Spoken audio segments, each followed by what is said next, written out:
अंजलि और रितेश ने दिल्ली यूनिवर्सिटी से अपनी स्टडी कंप्लीट की थी। दोनों एक दूसरे को पसंद करने लगे थे। रितेश राज घराने से था और अंजलि एक मिडिल क्लास फैमिली से थी। इसलिए रितेश ने अपने पिता के डर से उन्हें बिना बताए ही शादी कर ली थी। और अब काफी हिम्मत जुटाने के बाद रितेश अंजलि को लेकर अपने गांव वापस जा रहा था, बल्लभगढ़। दिल्ली से तकरीबन 9 घंटे के सफर के बाद वो बल्लभगढ़ पहुंच गए। ओह थैंक गॉड तुम्हारा गांव आ गया। मैं तो बैठे बैठे थककर चूर हो चुकी हूँ। अब देखना तुम्हारा रितेश कितनी बड़ी विरासत का मालिक है। गांव के अंदर आने पर यहाँ की हरियाली और बड़े बड़े घर अंजलि को बहुत अच्छे लगे। काफी देर बाद गाड़ी एक आलीशान हवेली पर जाकर रुकी। Oh my God. हवेली के गेट पर रितेश के माता पिता ठाकुर महेश और ठाकुराइन मालती अपने एक नौकर बिरजू के साथ खड़े हुए थे। उनको देखकर अंजलि थोड़ा झिझक रही थी। नमस्ते मम्मी जी। नमस्ते पापा जी।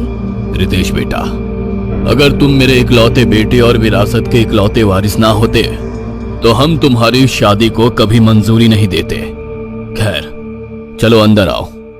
अंदर जाने के बाद भी रितेश के माता पिता ने या उससे ज्यादा बात नहीं की, लेकिन अंजलि इस बात से खुश थी कि उन्होंने अंजलि को बहू के रूप में स्वीकार कर लिया।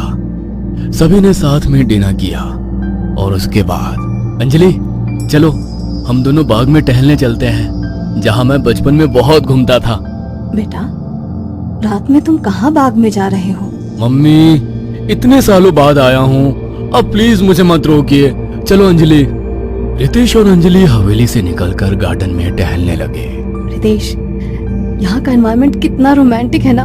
हाँ जान, बचपन में तो पीसफुल लगता था, अब तुम साथ हो तो रोमांटिक ही लग रहा है। यह सुनकर अंजलि मुस्कुरा दी और रितेश को धक्का देकर एक तरफ भाग गई। अरे अंजलि ये क्या बचपन है यार। मुझे ढूंढो रितेश। रितेश अंजलि को ढूंढने लगा और अंजलि एक पेड़ से दूसरे पेड़ के पीछे छिपकर उस पर नजर रख रही थी। वह मस्ती में आकर रितेश से काफी दूर आ चुकी थी। तभी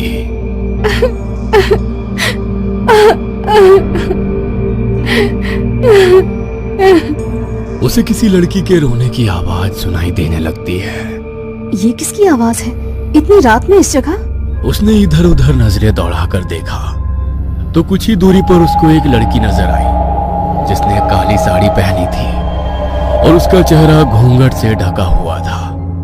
अंजलि अब थोड़ा हिचकिचाई, लेकिन वो लड़की और जोर से रोने लगी।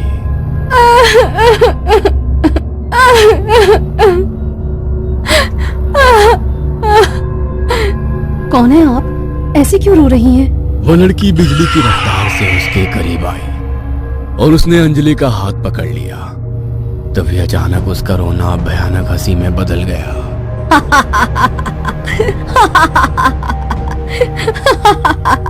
ये देखकर अंजलि बहुत ज्यादा डर गई और उसके मुंह से चीख निकल गई। अंजलि ने चीखते हुए उससे अपना हाथ छुड़ाया और वापस पीछे की तरफ भागी। उसे लग रहा था कि वो लड़की अभी भी उसका पीछा कर रही है। तभी वो रितेश से टकरा गई। रितेश। अंजलि ने कसकर रितेश को गले लगा लिया। अरे क्या हुआ? रितेश वहाँ एक लड़की थी, बहुत भयानक तरह से रो रही थी। बस बस अंजलि, बहुत हुआ मजाक, चलो अब घर चलते हैं। रितेश अंजलि की बात पर ध्यान ना देते हुए उसको अपने साथ लेकर चला गया। दोनों रूम में जाने के बाद लेट गए, लेकिन अंजलि के दिल में अब डर बैठ गया था कि वो लड़की कौन थी और क्यों इस तरह रो रही थी। उस रात के बाद हर जगह अंजलि को महसूस होता था कि वो लड़की उसके साथ है। जब वो सो रही होती तो लगता वो उसके सिरहाने बैठी है।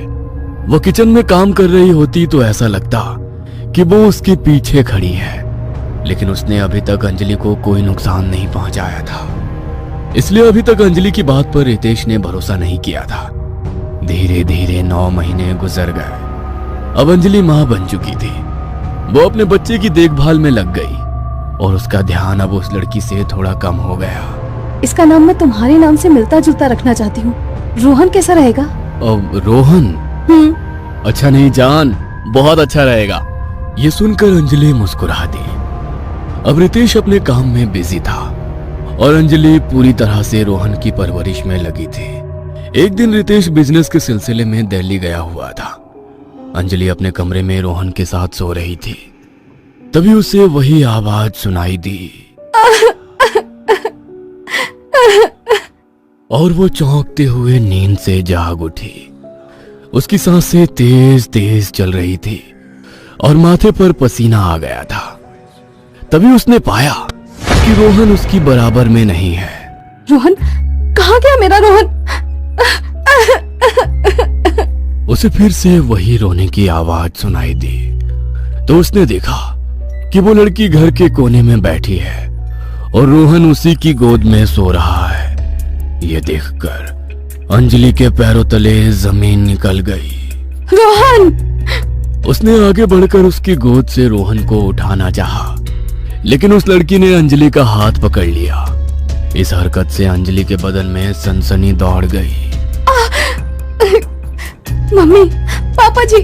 ये कहते हुए उसने तेजी से रोहन को उसकी गोद से छीन लिया। मेरा बच्चा, मेरा बच्चा! क्या हुआ? क्यों इतनी रात में चिल्ला रही थी? पापा, यहाँ एक लड़की।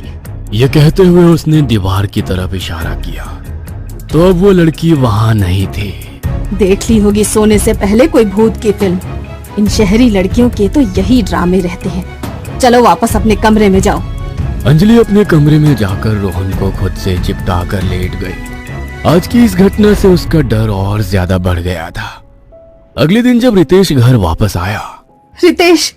तो अंजलि ने उसको सब कुछ बताया, लेकिन इस बार भी रितेश ने उसकी बात पर भरोसा नहीं किया। मगर एक रात मालती अपने कमरे में सो रही थी।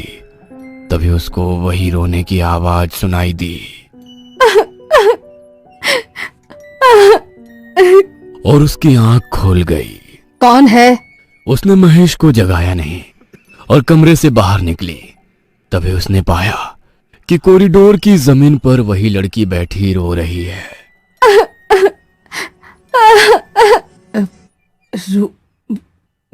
रुदाली?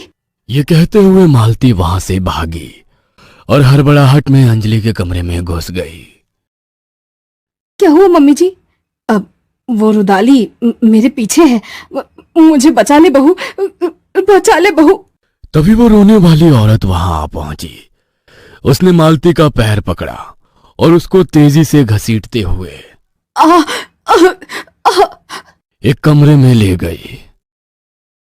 कमरे का दरवाजा अपने आप बंद हो गया। मम्मी!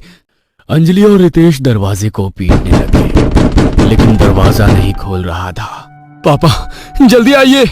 महेश जैसे ही कमरे से निकल वहां पहुंचा, तभी दरवाजा खुल गया और मालती का बिना सर का शरीर बाहर आ गिरा। ये देखकर उन तीनों का दिल बुरी तरह दहल गया। मालती! मालती की मौत से घर में मातम का माहौल छा गया था, लेकिन अब अंजलि के दिल का डर अपनी चरम सीमा पर आ चुका था। तुमने मुझे अब तक बहुत झुठला लिया, लेकिन अब तुमको बताना ही पड़ेगा कि तुम मुझसे क्या छिपा रहे हो। कौन है वो लड़की? अंजलि, मुझे सच में नहीं पता वो कौन है। वो रुदाली है, एक रुदाली। कौन रुदाली पापा? आज से 22 साल पहले मैं रोज शाम जंगल में टहलने जाया करता था। ऐसे ही एक शाम मुझे घूमते घूमते रात हो गई थी और प्यास भी बहुत लगी थी। तभी मुझे एक छोटी सी झोपड़ी नजर आई। मैं पानी पीने के इरादे से उस झोपड़ी में गया तो मेरी मुलाकात वहां सुगना से हुई। सुगना बहुत ही खूबसूरत लड़की थी। पेशे से वो एक रुदाली थी। जब भी किसी घर में कोई मौत होती है तो वहां अफसोस करने रुदाली को बुलाया जाता है, जो मैयत के पास बैठकर बड़ी जोर जोर से रोती है। सुगना और मैंने पहली मुलाकात में ही एक दूसरे को पसंद कर लिया था। उसके बाद हम लोग रोज मिलने लगे। हम एक दूसरे के साथ वक्त बिताते और इसी के साथ हमने कई रात भी गुजारी। महेश, आप अपने पिता से हमारी शादी की बात कब करेंगे? अरे, मैं उनसे बात करने की हिम्मत ही नहीं जुटा पा रहा हूँ। क्या करूँ? ये आप क्या कह रहे हैं? आपको पता भी है हम आपके बच्चे की माँ बनने वाले हैं। उसके मुंह से ये बात सुनकर मैं बहुत डर गया था। मुझे अपनी गलती पर बहुत पछतावा हुआ। मैंने उससे मिलना जुलना बंद कर दिया। कई महीने गुजरने के बाद वो एक दिन अपनी गोदी में एक बच्चा लिए हवेली पहुंच गई और तुम्हारे दादाजी को उसने सब कुछ बता दिया। उन्होंने मेरी तरफ गुस्से से देखा, फिर उस पर काबू पाते हुए सुगना से बोले, तुम फिक्र मत करो बेटी, तुम्हारी शादी महेश से ही होगी।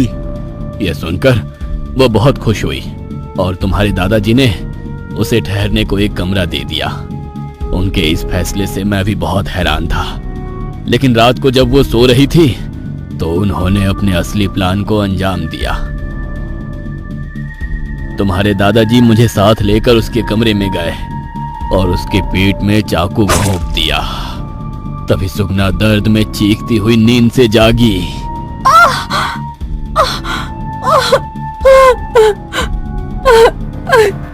एक रुदाली मेरे घर की बहू बनेगी, उसका बच्चा हमारे खानदान का वारिस बनेगा। तूने ऐसा सोच भी कैसे लिया?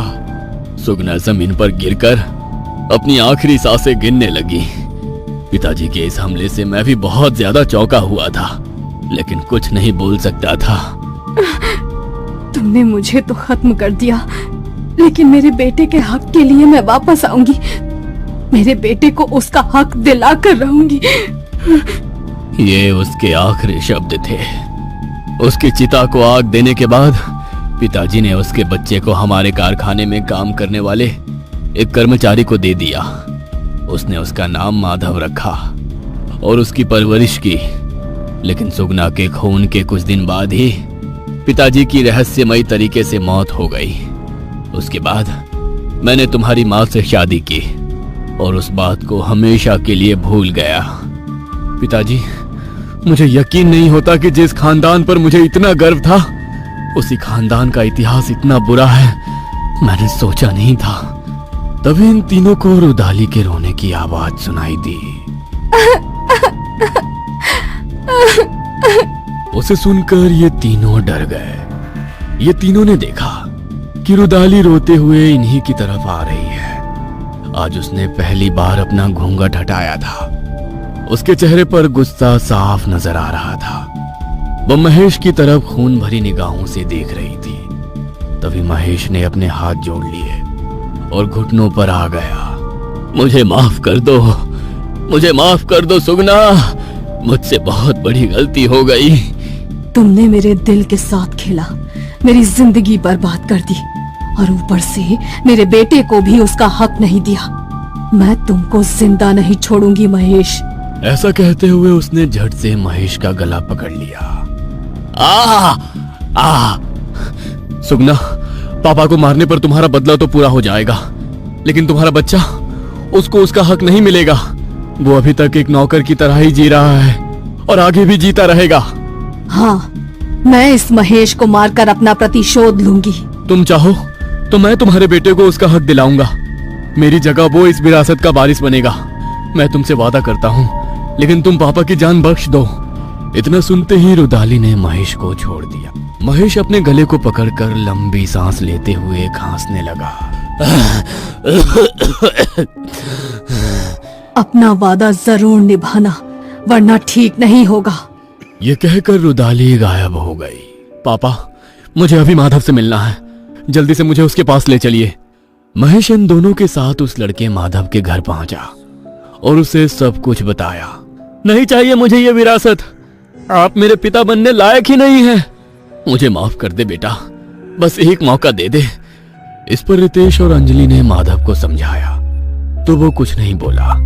माधव को हवेली लाया गया और पूरे गांव के सामने पूरे आत्मसम्मान के साथ उसे विरासत का वारिस घोषित किया गया। अब माधव हवेली के बड़े से कमरे में आराम से रह रहा था।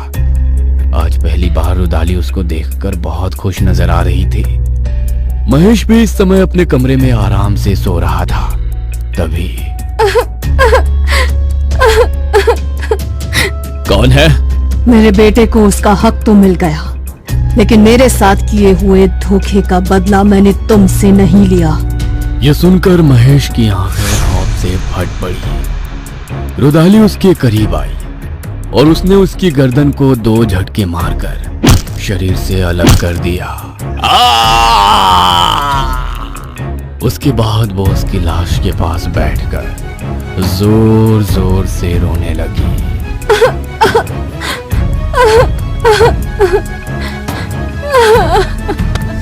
दोस्तों हमारी बहन से वीडियो बना रहे हैं, प्लीज़ सब्सक्राइब करो, सपोर्ट करो भाई प्लीज़।